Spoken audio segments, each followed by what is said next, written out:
ఇది పెద్ద పెద్ద నగరాలకి పెద్ద పెద్ద సిటీస్ కి మాత్రమే పరిమితమయ్యేది ఉంది. ఆ సిటీస్ లోనే పబ్బులలో రెస్టారెంట్లు అవైలబుల్ ఉంది.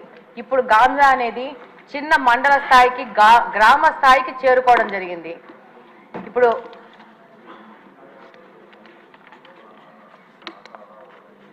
ఈరోజు మామూలుగా తిరుగుతూ ఉంటే ఈ గాంజా ఇంత ఎక్కువైపోయింది ఏమని మాట్లాడుతుంటే స్టూడెంట్స్ అడుగుతూ ఉన్నారు, మాకు గాంజా ఎక్కడ దొరుకుతుందో తెలిసినప్పుడు దీన్ని కట్టడి చేయాల్సిన పోలీసులకు తెలియదు అది ఎక్కడ దొరుకుతుందో అని చెప్పేసి. ఎంతమంది స్టూడెంట్స్ కలిసినప్పుడు ఎలక్షన్ క్యాంపెయినింగ్లో ప్రశ్నించడం జరిగింది. అలాగనే అధ్యక్ష, ఎన్నికల ముందు కానీ ఇప్పుడు ఎన్నికల తర్వాత కానీ ఈరోజు గ్రీవెన్సెస్ కోసం మన దగ్గరకు వచ్చిన దాంట్లో దాదాపు 30-40% ఈ గాంజా మీద ఎఫెక్ట్ అయిన వాళ్లే వస్తూ ఉన్నారు. ఎలాంటి సమస్యలు అంటే మనకు సభ దృష్టికి తీసుకొస్తే ఇది ఒక తమాషా వ్యవహారం ఉంటుంది.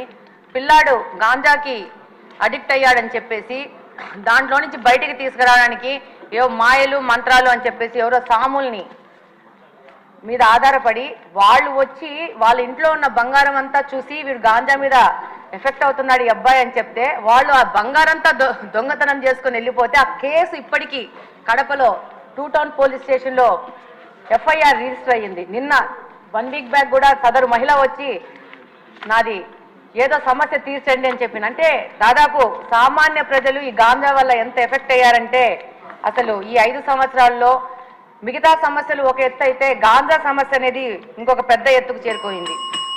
అలాగనే అధ్యక్ష, ఈ గాంజా సేవించిన వాళ్ళు సామాన్య ప్రజల మీద షార్ప్ ఆబ్జెక్ట్స్, ఇందాక హోమ్ మినిస్టర్ గారు అన్నట్టు బ్లేడ్ బ్యాచ్ అంటారు, వాళ్ళు అది బ్లేడో షార్ప్ ఆబ్జెక్టో చిన్న నైఫ్లో తెలియదు కానీ ఆ గాంజా మత్తులో వాళ్ళకు అంతకుముందు ఏదన్నా వాళ్ళతో ఏదైనా గొడవలు జరిగినా కానీ ఏమి జరిగినా కానీ ఏ విధమైన ప్రొవొకేషన్ లేకున్నా కూడా వాళ్ళని అటాక్ చేయడము, వాళ్ళ మీద దాడులు చేయడము, దాదాపు వాళ్ళకి ప్రాణం మీద ప్రమాదం వచ్చే లాగా దాడులు చేస్తూ ఉన్నారు.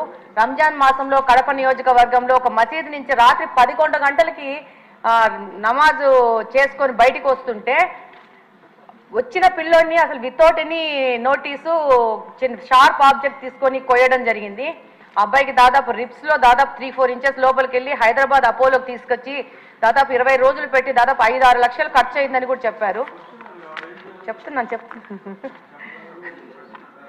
అయితే దాని మీద పోలీసు వాళ్ళకి దగ్గరికి వెళ్తే చాలా నామినల్ దొమ్మి కేసు, చిన్న 2 మనుషులు కొట్టుకుంటే జరిగిన గొడవలాగా కేసు రిజిస్టర్ చేశారు. అది గత ప్రభుత్వం వైసీపీ ప్రభుత్వ హయాంలో జరిగింది. ఇలాంటి కేసెస్ చాలా ఉన్నాయి పోలీస్ డిపార్ట్మెంట్ దగ్గర.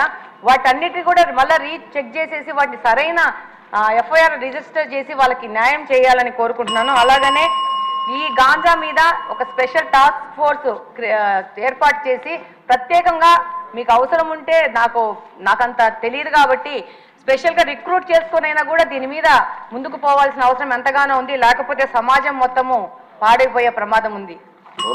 ధన్యవాదాలు అధ్యక్ష. ధన్యవాదాలు అధ్యక్ష.